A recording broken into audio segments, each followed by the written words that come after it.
Alright guys, so Coach John is going to be breaking down a guard pass, one of the most important guard passes you're going to know with really fine details, so let's check it out.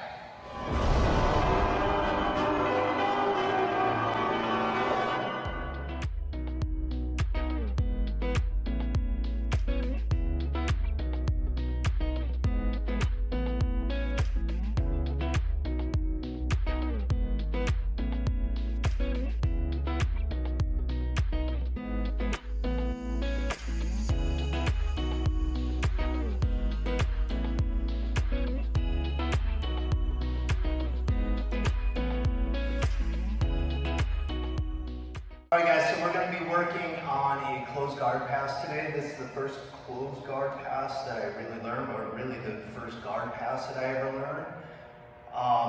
It's really the quintessential basic guard pass. So without further ado. Alright guys, so we're going to start in our opponent's closed guard here.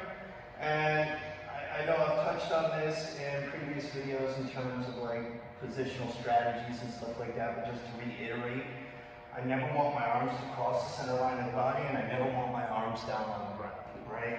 I want to try to eliminate as potential possibilities as I can possibly eliminate for him to either sweep or submit me, okay? So the first thing I want to do is I'm going to get my alignment correct, which means that my shoulders are over my hips and nothing is in front of my knees.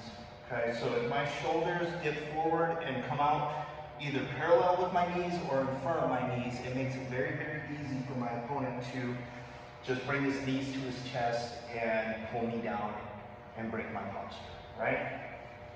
So everything's in alignment, my spine is straight. The other thing that I don't want to do is I don't want to curve my spine at the end up by my neck and head area either, which means I don't want to look down at my partner. I know he's down there. I don't need to know that he's down there and he's up at me, okay? So what I do is I typically keep my gaze up towards the ceiling. And everything I do is by feel here, right? So the second my energy comes down and my attention comes down to my opponent, it creates this misalignment in my spine and everything starts to fall apart at this point, which makes it, once again, really easy for him to pull me forward, okay? With that being said, once I've got my alignment and everything, and I know that my structure is correct, I can start getting my grips. So the first grip I'm going to get is right on the pant line, okay? Doesn't matter which arm you start with, whatever side you feel more comfortable passing to, whatever, doesn't really matter. So I'm going to grab the pant line right about the edge of where the tie is, and I'm going to drive that forward, right up towards his sternum area. My second grip is going to come in and just stagger behind it. So I want my grips to be about like this when I'm done. 1, 2. Once I've got my grips, I'm going to roll my elbows inside so that the point of my elbow is facing downward and the ditch of my elbow is facing upwards. I don't want my elbows to flare out. If my elbows flare out, it's really easy for him to buckle my structure down. And again, once again, I'm now head into chest, and I've got to work to gain my posture. So 1, 2, roll the elbows down. I'm looking up. I'm not paying attention to where he is. I want to keep my structure. I don't need to see him to know he's down. My next step is, guys, and this is the part that's really kind of mistaught across the board. In terms of me having to create a wedge to open up his guard, I need to put one knee up against his tailbone. And in order for me to move my knees, now that my base is on those knees, I'm going to have to make one knee light, which means I have to take the weight off of it. Now, most of the time, it's taught by instructors to just put the knee behind the tailbone. They don't tell you how, they don't tell you what the theory is behind it, they just say, put the knee behind the tailbone. And they leave it up to the student to figure out exactly how to get it there. The issue with that is most people end up doing this, which at this point, if Coach Lucas decides that he's going to bring his knees towards his shoulders or towards his chest, it just buckles me down and I start to fall over, okay? So in order to alleviate any of those possibilities, what we're going to do is I'm going to open up one knee and I'm going to create a kickstand.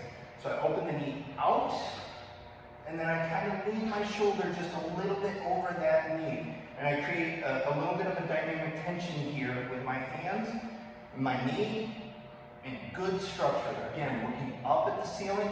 Now I can start to move that knee in. I settle my knee back down, and as I do, I'm just going to arch my back like a scared cat and pop this locking mechanism over.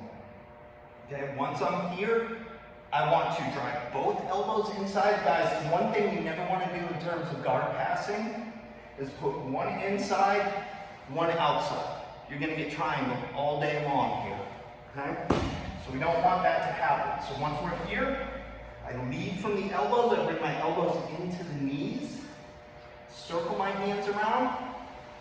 Grab a gable grip, and I'm going to just bring it right up into his hip line, and I'm going to pull him up on my lap.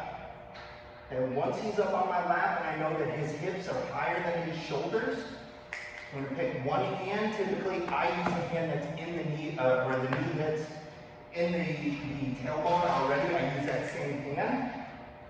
I reach into the collar, thumb into the collar, and I draw my elbow back into my hip and into my opponent's hip. The reason why I do this, guys, if I leave this elbow relaxed, as I start to pass, he's just going to open that elbow and recover his leg. Okay, so bring the elbow into my hip. Now I'm going to come up on my toes. I'm going to drive forward, and I'm going to start walking tiptoe towards my opponent's side. Once I get about perpendicular with him, I'm going to start to look up towards his foot, pushing my chest forward, and I'm going to slowly let that leg pass in front of my face and establish side control.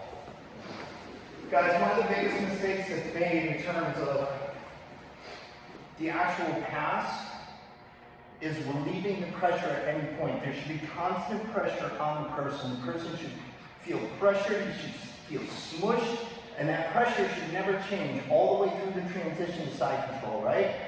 What I see a lot of times, and even at more high level, is when guys pass here, they'll get to about here, and then they'll shrug their shoulder and throw the leg up, and just allow their opponent at that point to put the leg down as they feel fit to do so.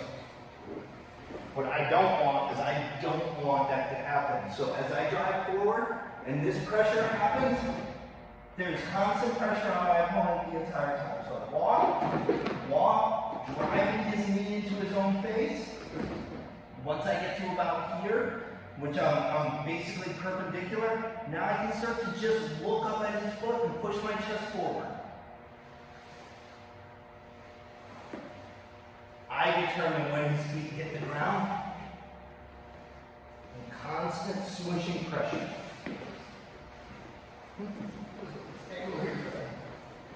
Alright guys, different angle. So again, proper alignment. I don't want my shoulders out in front of my hips, and I for sure don't want them out in front of my knee. Okay? The other thing that I do, and other teachers will teach differently, it really depends, is I'm flat-footed. My feet are flat against the ground here, and my butt is resting on my heels.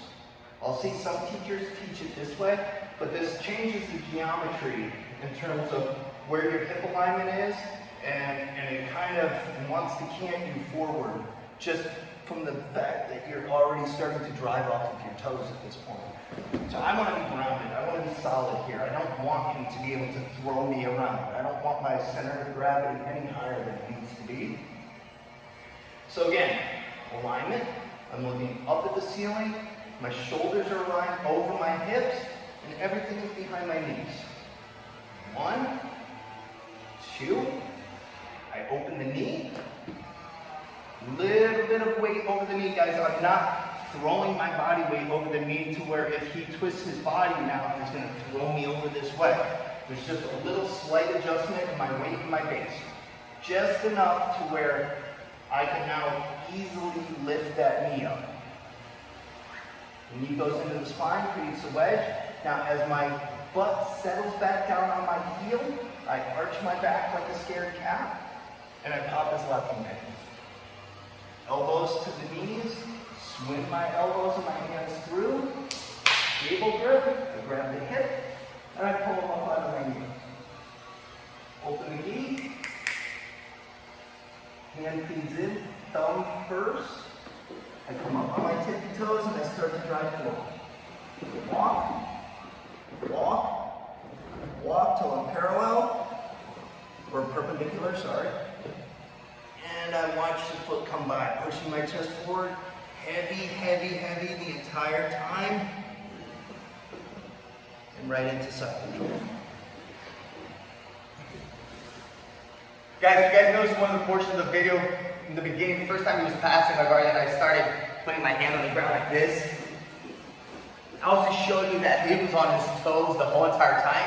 His knees never hit the ground, which is a common thing people do, right? They put their knee down, and then that weight, now his weight is on his knees instead of being directly on me. So that's why I put, when you watch that again, you'll see my hand slide down. I'm not just cleaning the mat because it's dirty. I'm actually showing you that his knees are off the ground the whole time.